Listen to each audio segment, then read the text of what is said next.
wheeling and wheeling yourselves in here for the night. Don't mess with me, or you're going to have to mess with him in the back right there. The Dark Lord. How are you? I'm wonderful. How are you, sir? Good. Welcome. So first things first, I have a gift for you. You have a gift I for have me? a gift. Is it a good one? I hope you enjoy it. Now, I told you about it. If it's in Vegas, it better stay in You're Vegas. right. I told you about this item that I had, maybe like a year ago. But I went out and I dug it out and I found it. So when I was 10 or 11 years old, I marched into the Scholastic Book Fair with my $10 and proudly bought Jokes. Oh my God. That's great. And I wanted to Oh, that's so great. I have Yes. nothing like this. Told by the crypt keeper, the vault keeper, and the old witch, you'll die. Let's see, we have to do a couple. from 1993, y'all.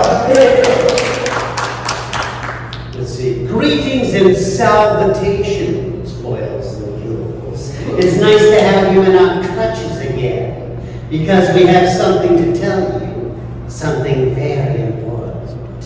It has recently come to our attention that you consider us creepy, that you think the three of us are a moldy old bunch of perverts who sit around all day, putrefying and growing fungus and being boring. Yes, we do. Well, we're here to tell you that you are wrong. In fact, you have made a grave error. Perhaps there is a fungus among us. Maybe there is a mold in our fold.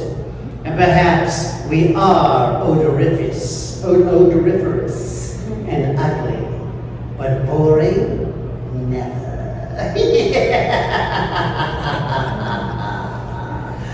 I love that. Yeah, read a joke. Just pick a random joke. Okay. Yeah. Why did the Cyclops give up teaching? Because he only had one pupil.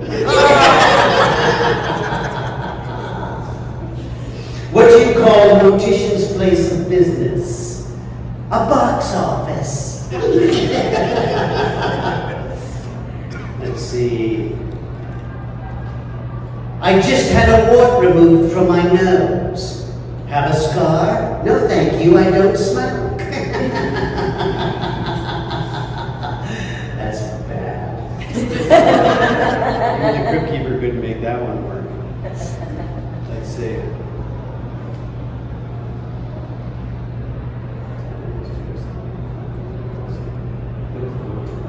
What did the mortician sing after a particularly nice funeral?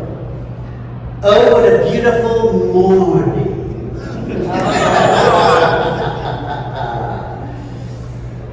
What happened to the girl who swallowed a spoon?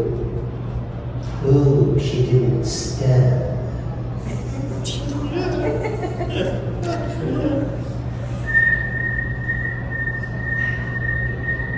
Crickets. These are jokes, folks. These are jokes.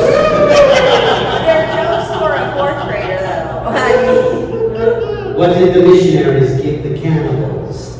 Their first taste of Christianity. That's a good one.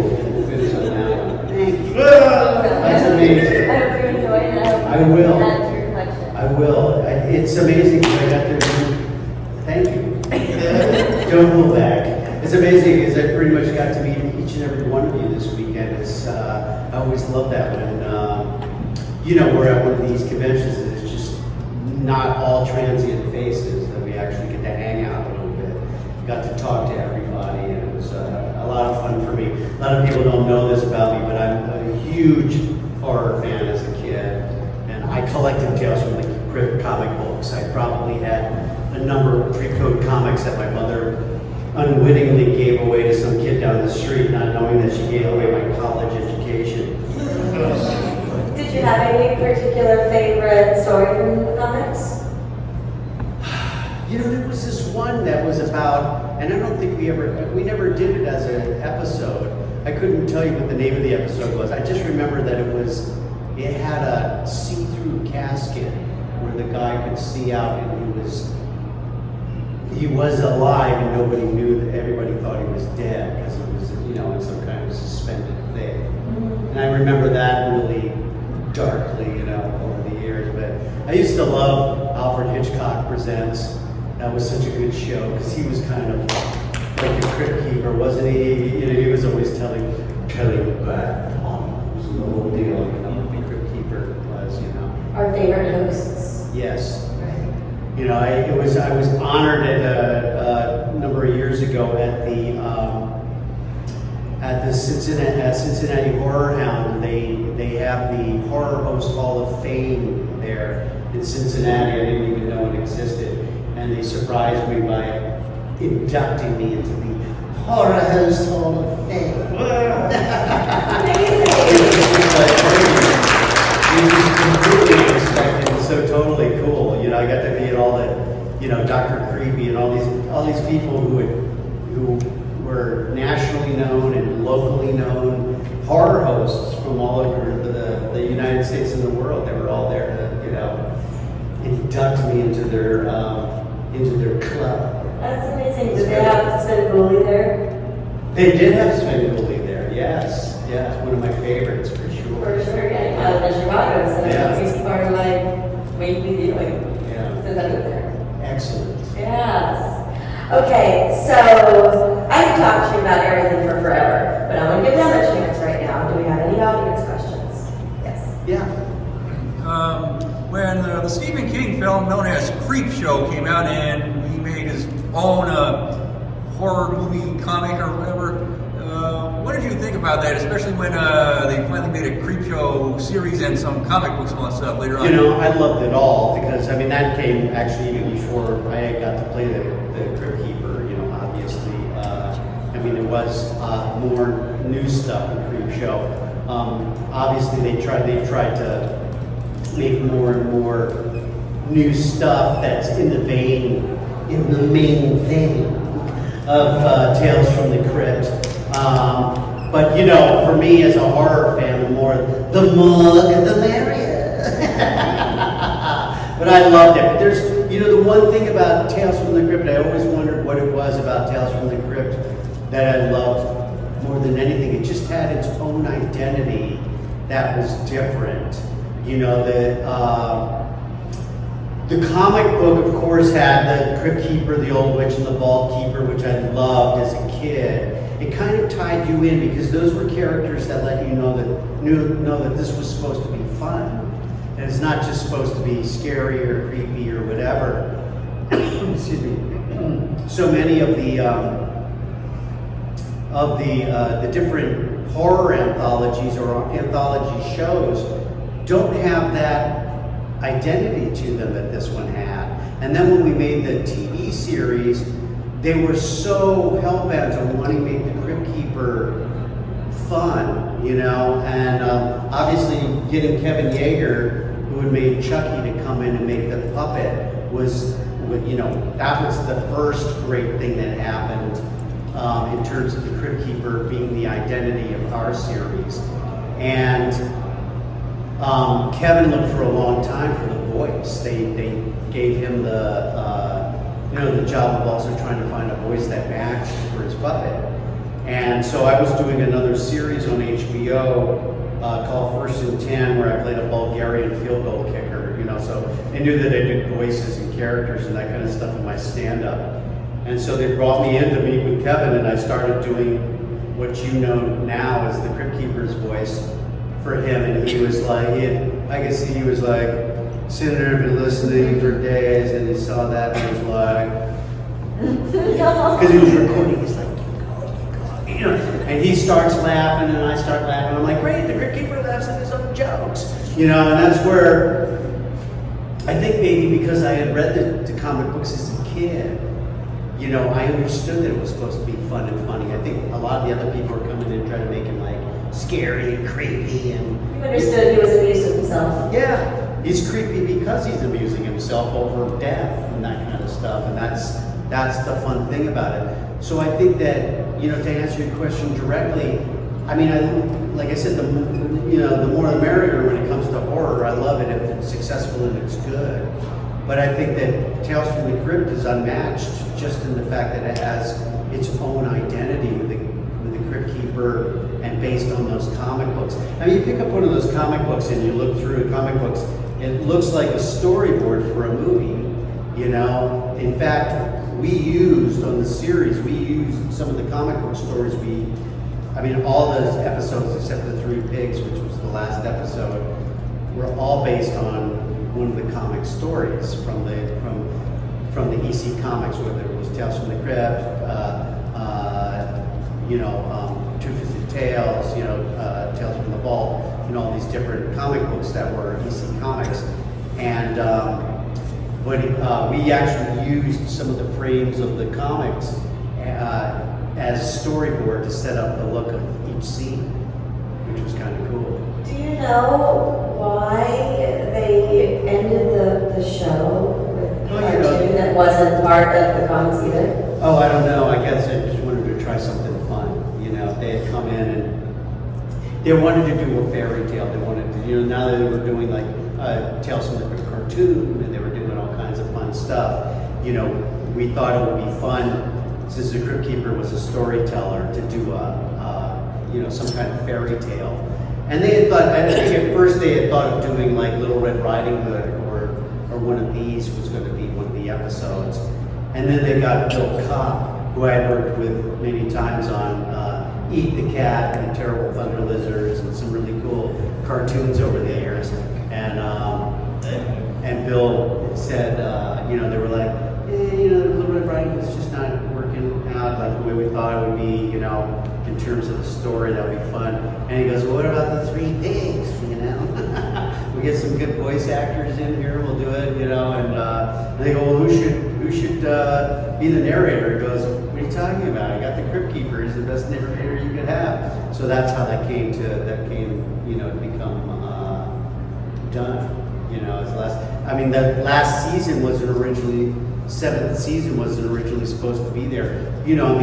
Back then nobody was making that many episodes for cable. They didn't have very much money to make shows. The budget fell on the producers to come up with another way to have the shows made. In return, they got to keep the show once it was done, as opposed to the network owning the show, which they now do. If you look on HBO, you don't see any of their earlier shows because they didn't own any of them. Because they couldn't, but they didn't have the money to budget them themselves. Now all those cable networks are owned by the bigger networks or the bigger studios. That's why my first intent DVDs say CBS. The reason it says CBS is they had sold the rights to do it with CBS. We did. First and 10 was my first series. It was done on HBO. It was about a football team. And it had the identity that HBO always had, which was, sports, sex, and comedy. Obviously there it was brought in for the sex part. No, I'm kidding. But, and so we would shoot it both ways, with the language, with the nudity, without the language, without the nudities, that kind of stuff. Because they knew they wanted to sell it for late night on CBS, in syndication, which of course would have been some nice residuals for me. But then the whole O.J. Simpson thing happened, and they pulled it off the air. And, for those who don't know, O.J. was a major part of that show. He was not only a producer, but he was on the show. He played the general manager and that kind of stuff. So on the series, and they had other real football players on the show over the years too. It was a great show.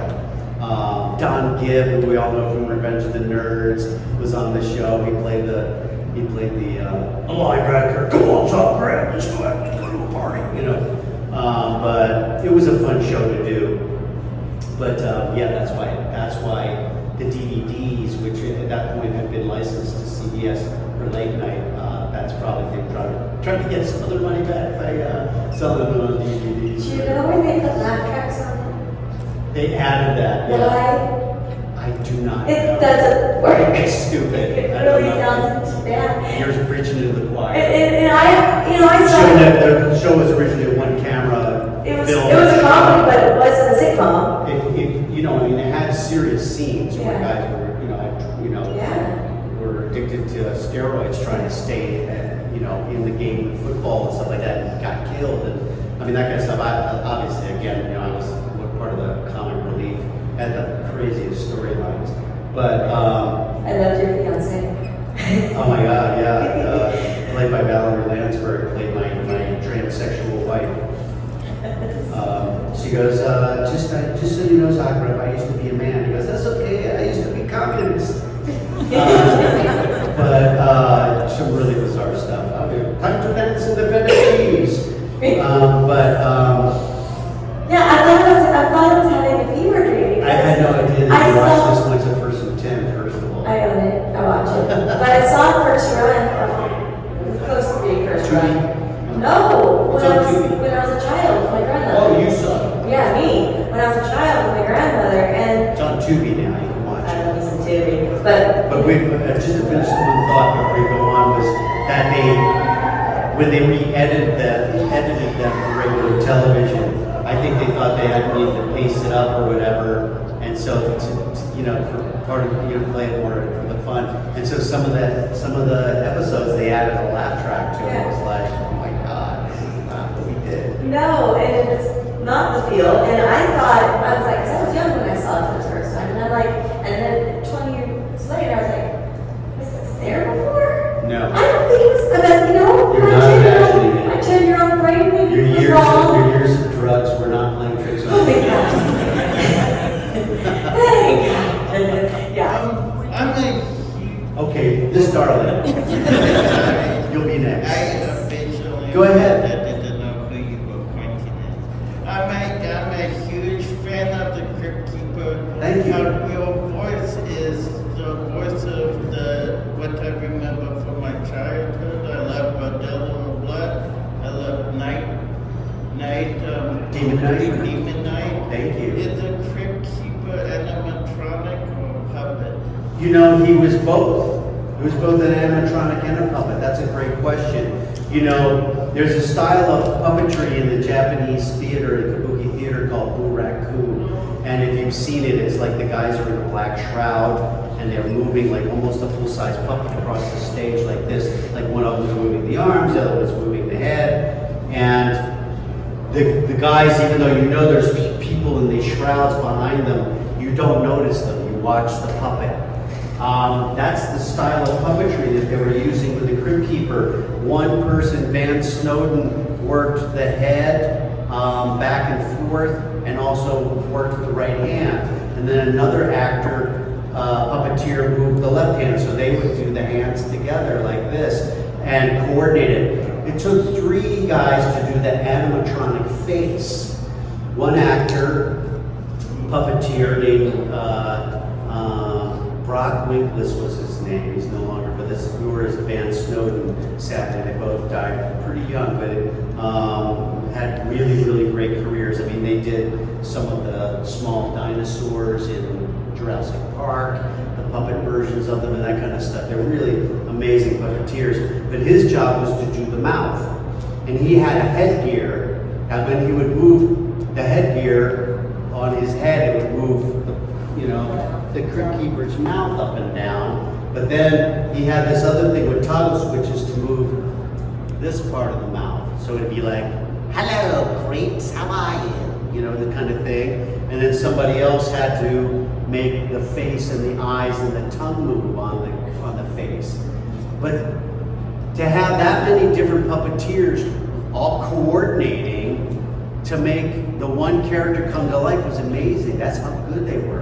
But so I could go into the studio and record for them like a rock video. The rock video, it's usually the artist is lip syncing to the song that they pre-recorded. Well, this is no different. I would pre-record, my performance. They would see my performance, sometimes even record it so they could get kind of like what my movements were or what my body rhythms were. And then all the puppeteers could rehearse together. But at some point they got so good at it that, like Brock, who was just doing the mouth, the other guys could do whatever they wanted to do. But he'd sit there watching me, and I would slow him down just a bit. And he would go, And he'd be like that far behind me, you couldn't even really tell. So we could actually even do like live interviews with the Crypt Keepers. It was pretty amazing. They were pretty amazing puppeteers. I imagine nowadays they might try to do something with CGI or something, or but it you know, they could probably even make it look like it was a puppet so that it would fool the audience. But to me, one of the best things about the Crypt Keeper and why so many people were attracted to it as kids was that it was a puppet. You know, what kid's gonna walk by TV and not want to, you know, hear that voice, see that face, and want to watch it no matter how scared you are of it? It's like a roller coaster. I like to use the analogy. It's like a roller coaster where people go, "Oh, let's go on that roller coaster." When you're a kid, and you're like, "I'm not going on that thing. That's fucking scary. No, I'm not going on that thing." And then you finally do go on one. And you're like, "I want one bigger. I want one scarier." You know. And I think that you know, the Crypt Keeper is kind of like that. You know. You know, I think back then there were two types of children. The ones that liked cartoons and animation, that was not me. And the ones that liked the puppet shows. You know, the Fraggle Rock and all the Jim Henson shows. And me, I was in love with this Canadian show called Today's Special, which is creepy as fuck. But now they'll watch it. And I show people this, and they're like, and you know, and that's something that attracted me to it in the first place when I was 8 years old. It was a puppet, but I already loved creepy ass puppets, I find out. I loved it all. I loved puppets, you know, I mean, Ed Sullivan's show back in the day, that show would show you how old I am, was a variety show on Sunday nights and everybody watched it. The Beatles were introduced on that show back in the day. But he had a little puppet named Togo Gigio. He was a little Italian mouse. And you couldn't see the puppeteer because he was in the dark behind it. But he was a little, "Hello, lady, how are you?" And he would squinch up his ears, and I was like, "Mom, I want a Togo Gigio." You know, and then like Toy Barn or one of the stores, Toys R Us, whatever, had like a little version of Togo Gigio that you could play with at home. But I loved ventriloquist dummies. Yes. I, you know, stop, look, and laugh in some of those old, you know, Paul Mitchell ventriloquist dummy movies were not only, I mean, there was always the creepy movies with the ventriloquist. In fact, ventriloquist dummy is one with Don Rickles and Bobcat Goldthwait is one of my favorite Tales from the Crypt episodes. But my mother knew that I loved those puppets, and so back in the day when you didn't get arrested for leaving your kid off at the store and go shopping, my mother would, there were 5 of us, my mother would leave us at the Toy Barn, which was next door to the grocery store. And the Toy Barn in Baltimore, where I grew up, was basically like a Costco. Not a Costco, like a Costco or a Home Depot. But it was all toys, so it was just like a big warehouse full of shelves of toys that you could go shopping for your kids for. And so she would leave us off and she'd go grocery shopping and then pick us up afterwards. Well, I would climb up on the shelf with a ventriloquist dummy and having little Jerry Mahoney talking to people as they walked by. And she found out that I was doing this on my 5th birthday. I woke up and there was one sitting at the end of my bed. She got me for my birthday. Were you just I thrilled? still have it. Was that? Were you so thrilled? Oh, I forget it. It was unbelievable. I just, you know, I'd bring him in for show and tell. In fact, I remember bringing him in on St. Patrick's Day when I was probably like in 2nd grade or something. How old was you? Where are you at school at 5 and 6 years old? Kindergarten or 1st grade? Yeah, maybe kindergarten. But I remember bringing him in and taking like something around, like my mom had sold black cloth and I made like a kilt for him, and he had already had a green jacket and he had red hair, and I brought him in for St. Patty's Day and did him with a little Irish accent. These are the little things that like made my career. Used to irritate the shit out of my family, and now they don't tease me because I make a living doing it, you know. For also, she went to the stores like your mom. Thank you. Yeah. My mom was amazing. My mom used to make me costumes. She made her own clothes. She was just like one of those everything moms can do everything. But she, you know, I'd be like, Mom, I want to dress up like a knight. Okay. So she took an old piece of paneling from down the basement and cut a shield and took the old wood burning set that we used to make wood burning with it and like wood burned a griffin into it, you know. So I had my own shield and stuff like that. But Yeah. You had a question. Yes, I was wondering if you were ever gonna do a live show like you did years ago at Knott's Berry Farm in California. Oh gosh, I loved that. That was so much fun. Elvira and I used to do all the commercials for them, and then they had instead of a stunt show, which would be the rest of the year, they did like a slasher stage show where it was like a stunt show on stage for everybody to see, and it would, I don't know, they could probably show it every hour, once an hour or something like that, like a stunt show. And the Crypt Keeper would pop up. I had pre-recorded stuff, and they had a floppy version of the Crypt Keeper pop up on the stage, and people would have their throat slashed, and the audience would be covered in blood. It was like like a Gallagher concert in Waterloo or something. And it was so much fun, and you'd be standing in line, and the Crypt Keeper would be talking to you. And they had licensed it from the guys, the show, when my guys had the licensing to the show. And the only reason that they don't do it, once they got established, they didn't want to pay for any of that stuff anymore. It's like they get cheap. It's like, last time I went to Universal Horror Nights, I was so looking forward to it. They didn't hire all those actors. Instead, they just had a bunch of people dressed up like The Walking Dead. And I was like, I get it. Walking Dead is very popular, and you own it, and you're advertising it. But it's like, I want to see all the other stuff. I don't just want to see a bunch of zombies. When zombies can't move fast, they don't scare you. It's like, so it was a lot of fun. But maybe one day, we've never been able to get the rights back from EC Comics to do more stuff with Tales from the Crypt.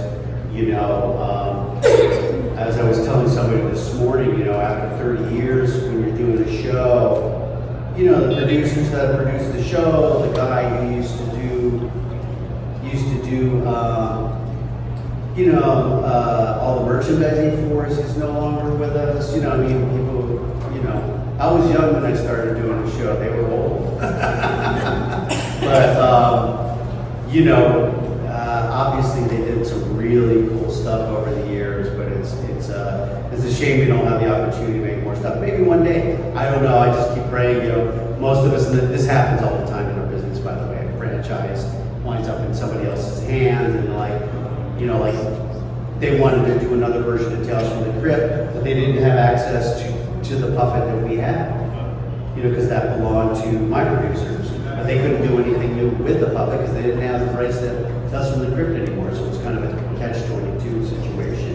But I love doing stuff live myself. I mean, I started in the theater performing on stage. In fact, I had shoulder surgery, and people are like, "What happened to you?" I go, "Probably falling down the steps 8 shows a week for laughs in some show that I did or something, trying to do the Jim Carrey School of Funny. I don't know, beat the crap out of myself, and I'm paying for it now, but,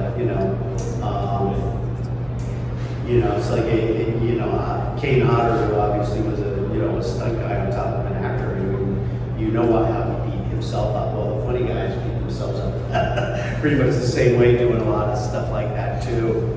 But I love performing live. I used to have a street, back in the day when I lived in New York and I first started doing theater, it didn't pay very much, it still doesn't. I made more money street performing. I used to street perform in front of the Metropolitan Museum of Art in New York, and they had these big steps that came down from the museum, and it was right on 5th Avenue, so there was all this stuff happening that I could make fun of. I'd put on whiteface and I'd I'd climb the building across the street, and I'd hang a banner, "Now appearing John Kassir." You could see it from 2 blocks in either direction. And people would come sit on the steps, and I would do a show. Pass the hat. I made more money doing that, trying to survive in New York before I ever made it. 5-6 years, I supported myself through low budget theater and street performing. Yeah. What was your experience on Star Search like? And do you have any big stories? Oh my God, that's a great question. I was just actually, thinking about that, and it's funny you said that, because literally my rise into the television industry came from Star Search. And for those of you who don't remember Star Search, it was like the original, So You Think You Have a Talent or whatever, show. So you're thinking, that was a Freudian slip. But they had actors, and they had comedians, and they had singers, and they had bands, spokesmodels, all the dancers on the show, and you competed against other people in your own category for $100,000, which was, early 1980s was, that was a nice prize money, So that was completely off the radar of my brain, but I had gotten in an off-Broadway show, it was a musical about stand-up comics, and how many people know Dreamgirls, the musical Dreamgirls, which is about these three singers and how they come together and they become famous, and and it's a musical. Well, this was similar, but it was about stand-up comics. It was a musical, and it starred me along with Scott Bakula, who was just starting out. You all know Scott from Quantum Leap and from CSI New Orleans and all these great shows. And another guy, Jerry Colker, and I played the kind of like an Andy Kaufman kind of very kind of suicidal, weird comedian, who did jokes about death, stuff like that, which was kind of foretelling of me winding up being the crypt keeper. But he'd come out on stage dressed up like a monk and pretend to mime hang himself, and then tape record the audience's reaction and walk off, stuff like that. And so I was doing the show. It was a hit off Broadway. Finally, I was in something that everybody started to know who I was, at least in New York. And these people came up to me after the show and they said, "We want you to be on Star Search." And I go, "Well, I know what that is, but what do you want me to do?" I go, obviously I'm in a musical, I can sing, but I can't sing like Sam Harris, who was on the show at the time, killing it. I mean, this guy could sing. I mean, I was like, I can't sing like that guy. They go, no, why don't you come on as a stand-up comic? I said, I'm not really a stand-up comic, I'm playing a stand-up comic. They go, well, you can win $100,000. I'm like, fuck, have you seen my act? Like, I'll be working on it tomorrow. So I went on the show, and I had done sketch comedy, and I had done street performing, and I used to do like the talent shows with my buddy Fred. We'd do the morning announcements in high school. I would do like the Wizard of Oz in 2.5 minutes, As mayor of the Munchkin City, the county of the land of Oz. What's them? That's the castle of the Wicked Witch. Oh, Dorothy's in that awful place. Oh, I hate to think of her in there. Fellas, we've got to get her out. I'm gonna plan to get in there, and you're gonna lead us. All right, I'll go in here for Dorothy. Wicked Witch or no Wicked Witch. The gods or no gods is just one thing I want you fellas to do. What's that? Lock me out.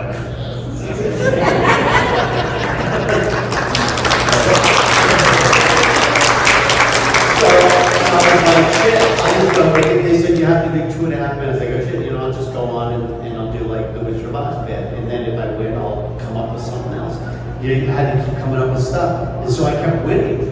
And the next thing I know, I'm like in the semifinals.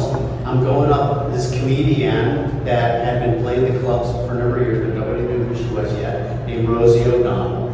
And then I beat her in the semifinals, and I beat this guy who had been playing the clubs, but nobody knew who he was yet. Sinbad in the finals. Next thing I know, I win $100,000. They're like, you're gonna open, Tom Jones is a guest. They had guest celebrities on all the time. They had, everybody from Bill Cosby. They had dancers. They had Jamie Farr and all that, and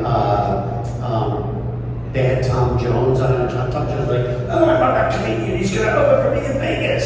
And they were like, oh my God, you're going to open for Tom Jones in Vegas. I'm like, I can't open for Tom Jones in Vegas. They're like, why not? I go, I got no fucking act. I've just been making this shit up as I've been going along. So they're like, I go, how long do you have to do as an opening act? They go, 20 minutes. I go, oh, I can do 20 minutes. So I went and took all my bits and I put them together into this idea that I was a guy who was addicted to television and I could change channels on myself, and I got up there like I was at Alcoholics Anonymous meeting, trying to fight the urge to channel TV shows.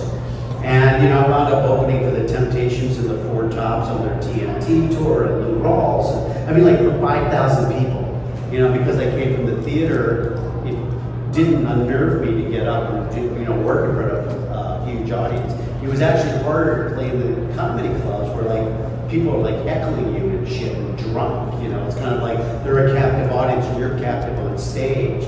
Street performing, at least if something didn't work, there was something else that I could go to immediately that was happening over there, you know. So, you know, from there I started getting a bunch of different sitcoms and that kind of thing, and that launched my television career. So, you know, it was a pretty cool thing. Still got the $100,000 socked away somewhere. No. But I remember for years Ed McMahon would always send me a Christmas card. I'm sure he sent it to anybody who went on the show or whatever. He was a really nice man.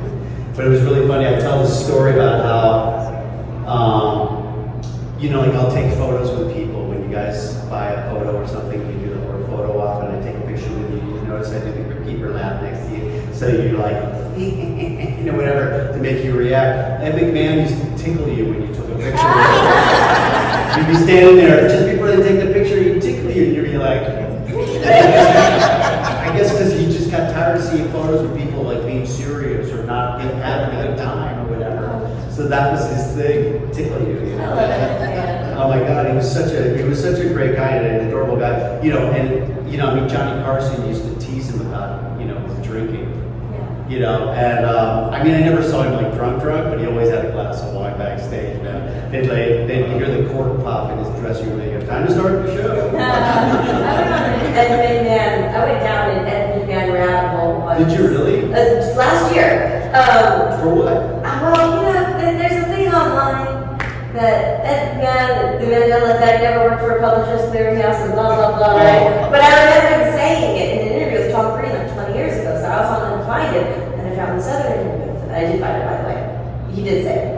And this other interview, and I just went down this 3-hour-long YouTube Ed McMahon rabbit hole, and I learned a lot about the man, and I developed a great respect for him. Like, I didn't know anything about him personally. I'm like, wow! And then I talked about the podcast, and I'm like, John, we're just rabbit hole guys.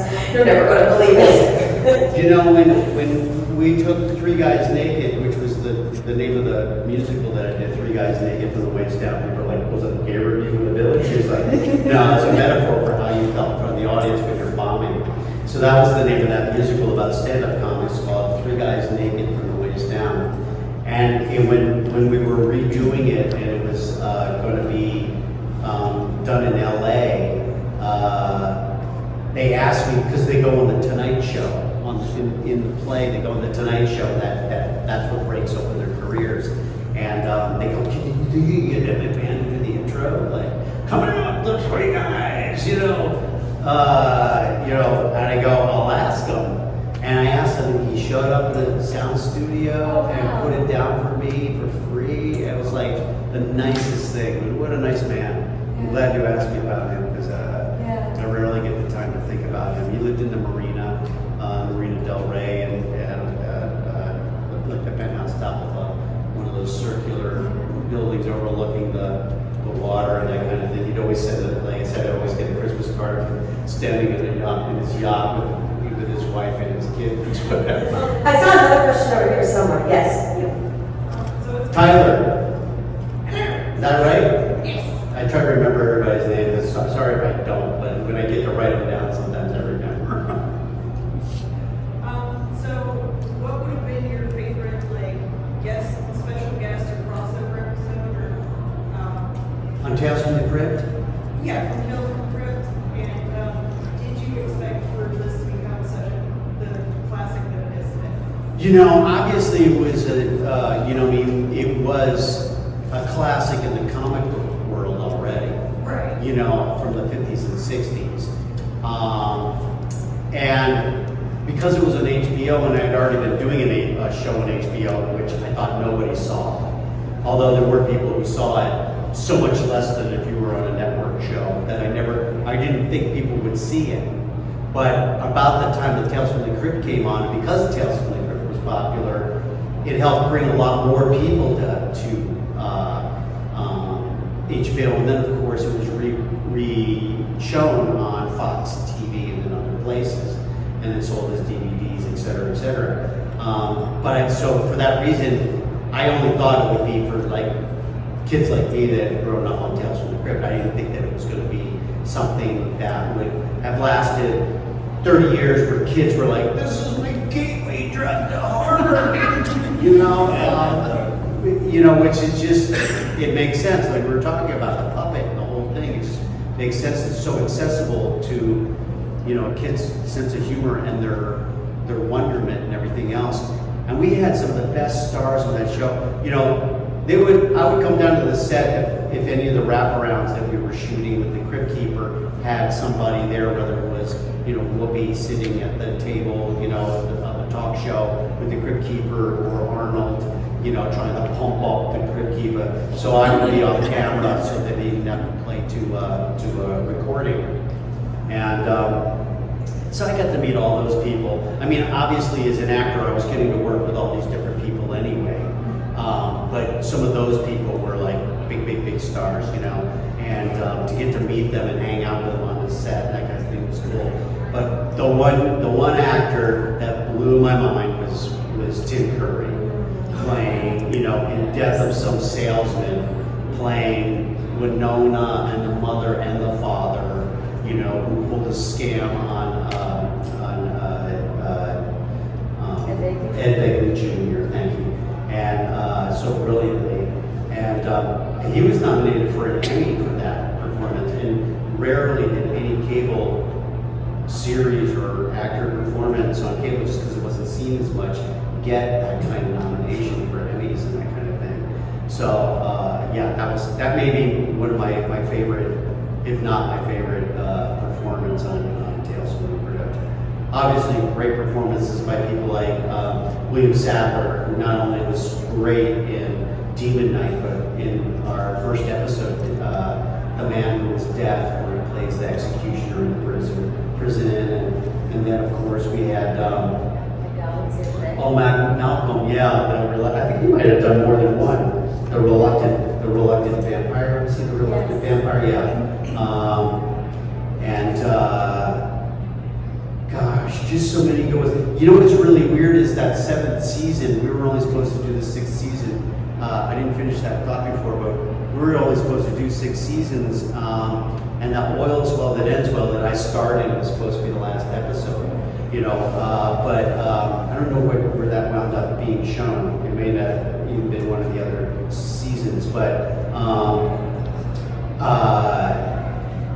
it started becoming popular in England, so they said we want to see more. And they go, well, it's expensive, we don't have money to make more. They go, well, we'll come up with the money. So they went and shot it over there. If you look at the actors, and they're not my favorite episodes, because they didn't quite get the humor. They didn't get the humor that you don't need to gild the lily to play this kind of acting. You play it serious, it's already funny on top of it. They were like overacting it because they thought that's what you had to do for that style of acting, which is what they do over there, which is great, but that's not what this was. But the actors that wound up in that show, we didn't know who they were here, but they were already obviously good actors, and now they're huge stars, whether it was Ewan McGregor, or Daniel Craig, Emma Sands, Tim Roth. I mean, these amazing actors that are now like big, huge movie stars, stuff like that. The first time anybody over here saw them were like on Tales from the Crypt episodes. It's kind of cool. We have time for one more. Anyone? No? Okay, well, I can wrap up then. Last chance. Read more of the book.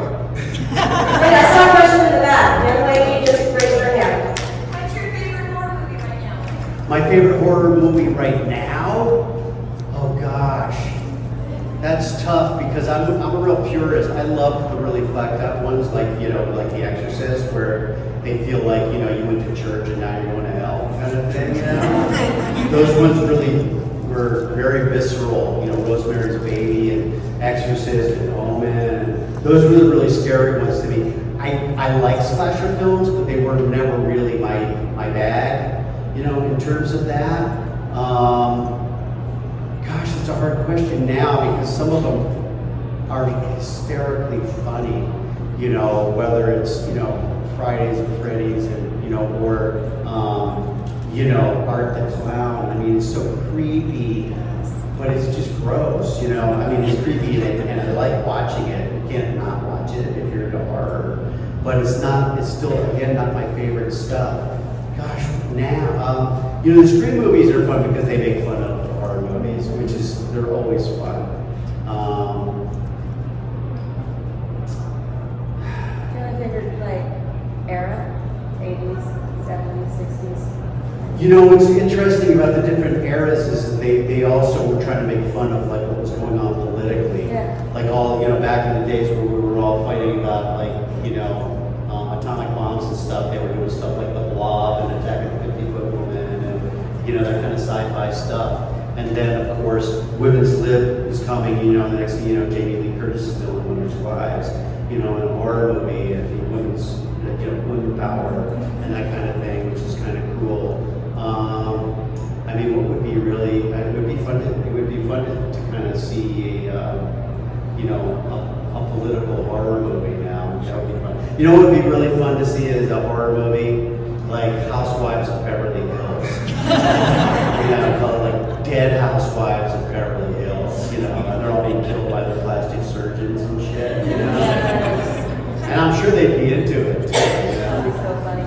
Yeah, or Fixer Upper. You know. Keep finding dead bodies and they're trying to do, you know, like Chip and Joanna Gaines are trying to redo a home and like it's haunted. And, you know, Chip's like, it's demo time. It's like, next thing you know, he comes out like with his arm pumping blood out of it. He's lost an arm and Joanna Gaines, what happened, Chip? For the first time, Chip Gaines is speechless. You You don't know? think on steroids. Yeah. Right?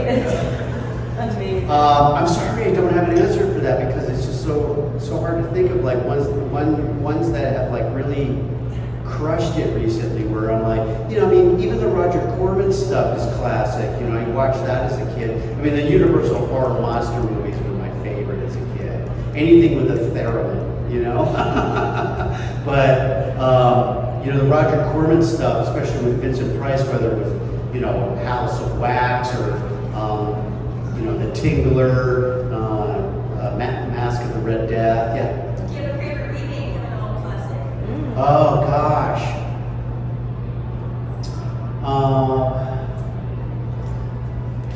Gosh. You know, the horror stuff is hard because, you know, like I've been waiting for them to make another good Frankenstein movie. You know, I loved Poor Things. I thought it was about as classic as any horror movie you could make, but it was beyond a horror movie, obviously. It had a lot of different levels to it that were bad. It was kind of like Terry Gilliam meets Frankenstein meets Forrest Gump. You know, it was like, if you haven't seen it, it's pretty amazing performances, but also just the art direction is beautiful and that kind of stuff. But you know, I'm just not that as attracted to some of the horror stuff that I see these days as what I used to have. You know, the Exorcist remake was pretty good, but it just couldn't touch the original.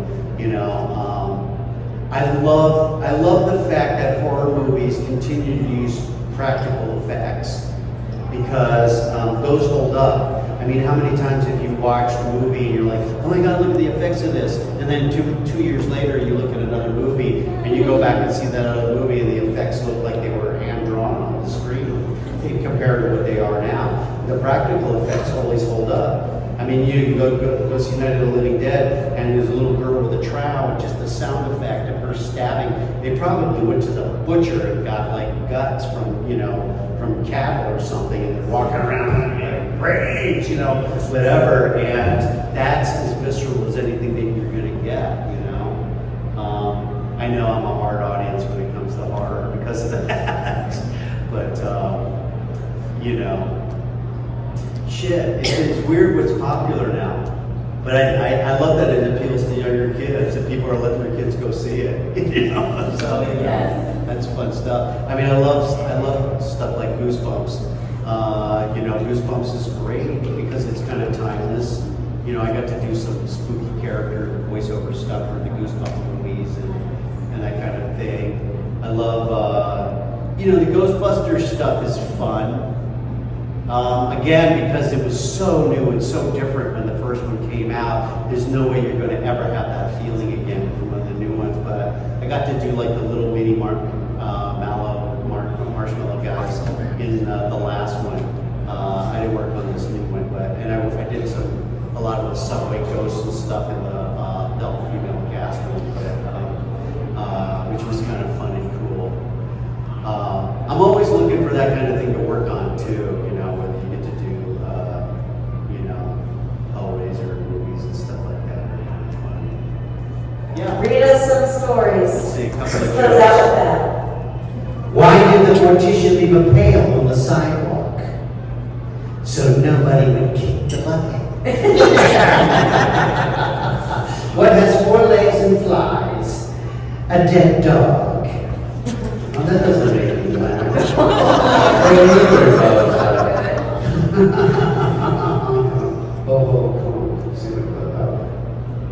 It goes, ho, ho, ho, clunk. Santa Claus laughing his head off. Oh, okay. What is the most popular TV show among ghouls? Name that tube.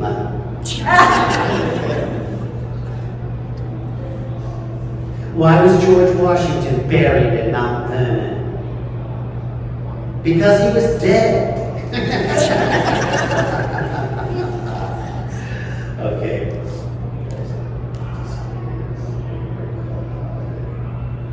Okay, no, that's not true. I didn't say it was a good book, guys.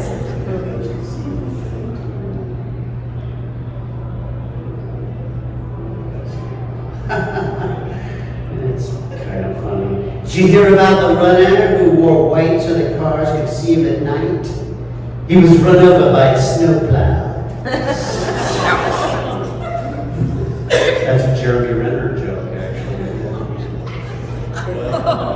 Did he get hit by a snowplow? God bless him, he made it, thank God. Heavy metal music promotes violence. Every time I play a Metallica album, my father hits me. All right, that's it, folks. Thank you so much. Wow.